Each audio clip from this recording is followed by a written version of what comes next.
जळकोट तालुक्यातल्या गावागावात चलो मुंबई आंदोलनाची सकल मराठा समाजाकडून जनजागृती।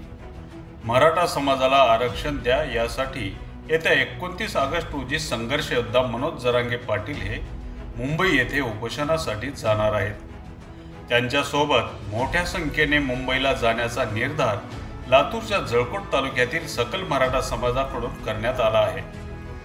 तालुक्यातल्या पाटोदा बुद्रुक येथे सकल मराठा समाजाची नुकतीच एक नियोजन बैठक पार पडली आहे। या नियोजन बैठकीत प्रत्येक घरातून किमान एक तरी व्यक्ती मनोज जरांगे पाटलांसोबत मुंबई येथे जाण्यासाठी निघायलाच हवं, असे आवाहन जळकोट तालुका सकल मराठा समाजाच्या समन्वय समितीकडून करण्यात आले। तर मुंबईला जाताना वाहनांवर लावण्यासाठी बनविण्यात आलेले स्टिकर गावागावातल्या मराठा समाजाच्या तरुणांच्या हातात देऊन मुंबईला जाण्याचा निर्धार करण्यात येत आहे। रहिवासी असून मराठा संघर्ष योद्धे मनोजदादा जरांगे पाटील यांच्या चलो मुंबई या दौऱ्याला गावातून घरातून आम्ही हक्कानं जात आहोत।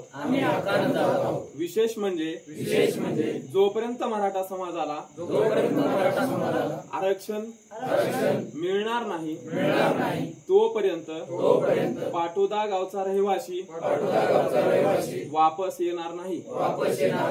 आम्ही छत्रपती शिवाजी महाराजांची छत्रपती संभाजी महाराजांची आणि संविधान लिहिणाऱ्या डॉक्टर बाबासाहेब आंबेडकर साहेबांची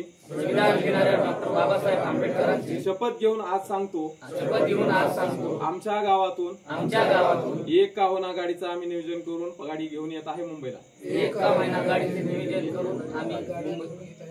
आणि मनोज दादा जरांगे पाटील साहेबांना मावळ्यांसारखा एक आम्ही हात देत आहे। जरांगे पाटील तुम आगे बढ़ो, हम तुम्हारे साथ हैं। आरक्षण आमच्या हक्काचं नाही कुणाच्या बापाचं, आरक्षण आमच्या हक्काचं नाही कुणाच्या बापाचं।